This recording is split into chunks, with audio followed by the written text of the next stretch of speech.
So they actually have shortened their drop a little bit now, which is, I think, really, really good for them. So last seasons, they've had a few issues with getting W keyed off spawn by people landing dirty or by people landing at, you know, somewhere around corny, something like that.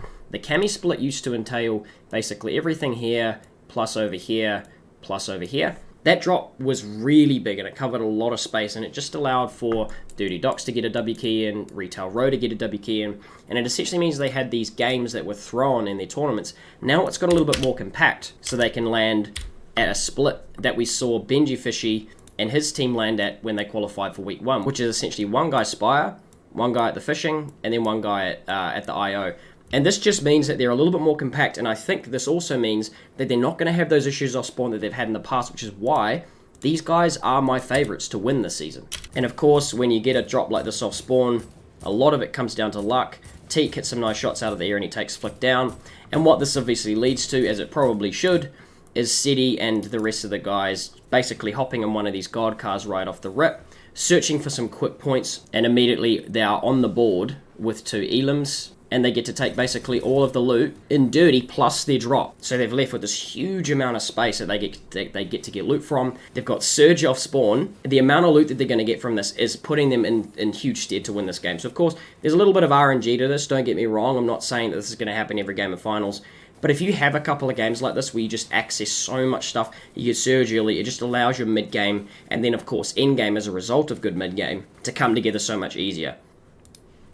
So they've got a south pulling zone, and of course, one of the things that I'm always talking about, both in my videos and on stream, if you haven't followed my stream, by the way, it's just twitch.tv/CoachTimmy, you should always mitigate worst case scenarios, and the worst case here is that it continues to pull south. So what I think these guys should do is look to base up on one of these south pulling mountains in the event that it continues to pull south, but because they're rotating relatively late, they actually don't need to worry about that, and they can essentially position themselves in second zone wherever they want to, and they're looking to get pretty central up here on one of these mountains. Now, one of the things that I'm liking that I'm seeing from them here is they're not settling for the surge that they got off spawn. Yes, it's pretty decent, and they're going to be fine on this zone here, but the following zones are the ones after are the ones that you really need to worry about. 50 surge is always a serious problem, even for people who fought off spawn, because if there's 69 alive or 64 alive, you know, a big number like that, you need a lot of damage. A fight off spawn isn't going to carry you over that. So putting themselves in this position here where they've got nice sight lines over lazy, they've got nice sight lines of people coming into lazy or coming into those spawns. Obviously that spot in front of them is better where these guys are here. This spot here is better because you get sight lines over all of this as well. You get first shots on anyone rotating in here. But what they've got right now is pretty damn good, and it will give them enough to top up what they got fighting off spawn. 500 above. So like I said, for 70 zone surge, they're going to be totally fine.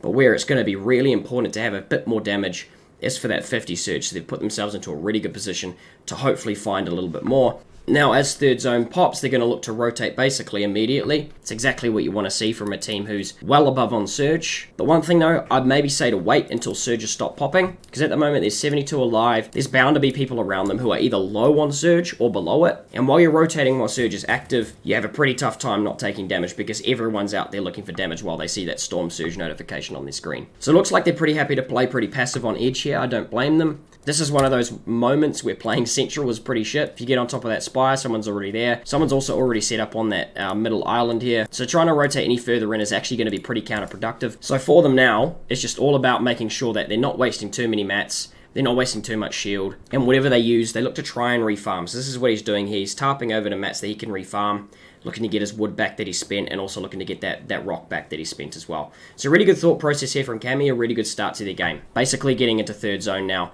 They're relatively central. I say relatively because it's about as central as they could get without trying to grief themselves by getting on one of these two islands here. They've got right down into the middle, and they've also controlled a lot of space. I talked about this in one of my previous videos, where a team looks for a refresh at half-half simply by using a few more mats and controlling a little bit more space along the axis of half-half and fourth zone. This just essentially allows, as people rotate into you, you control that space, you are able to look for more boxes, for more damage out of it, you just control more space. So the mats expended give you a higher chance of finding a refresh.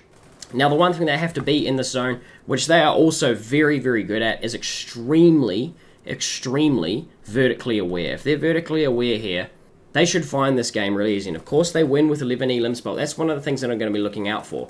If it pulls up the mountain, how are they playing it? How are they looking to get up early? That sort of stuff. And they were comfortably above this whole time, Always looking for tags despite having the 3 elims off spawn. They found another elim somewhere along the way. I think they might have been on bad sniper or something around the area.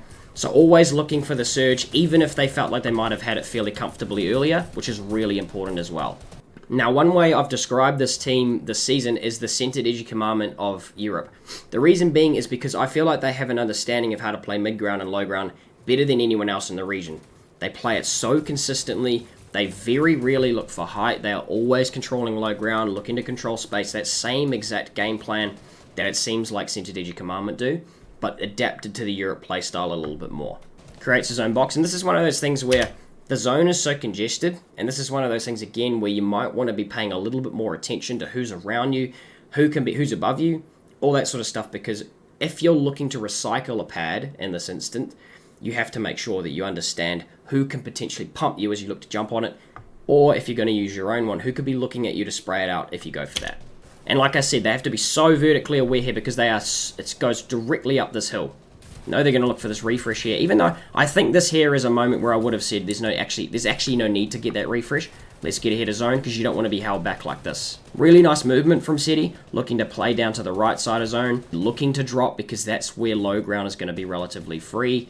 As it starts to pull off and layers open up below because it pulled off zone, that will be nice and free and easy to control for any team who understands the controlling of space low ground. Good focus from City, making sure he's tarping ahead when he needs to, expending the mats when he just needs to build to keep him and his team safe, and very happy to play mid-ground layer here as well.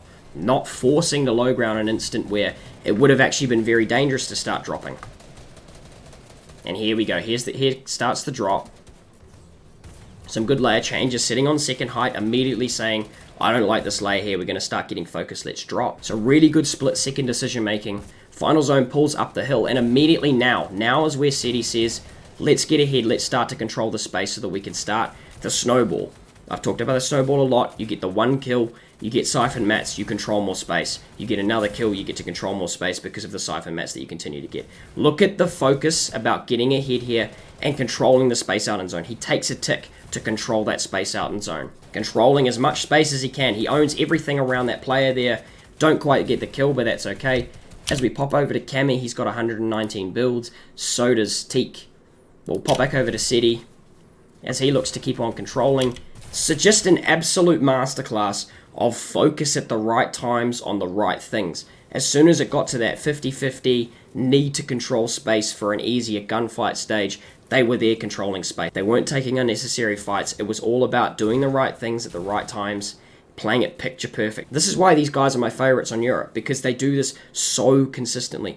They very rarely miss their timings. They very rarely don't control low when they need to control low. One of the things that they do impressively is they don't go too early. So many teams are trying to emulate that playstyle that Center Command and Energy made so popular. These guys are ahead of the game by not going down too early, not trying to take it in second moving. They're doing it as late as possible, and that there is a perfect example of how to play mid-ground and low ground. That's why these guys are my favorite for EU.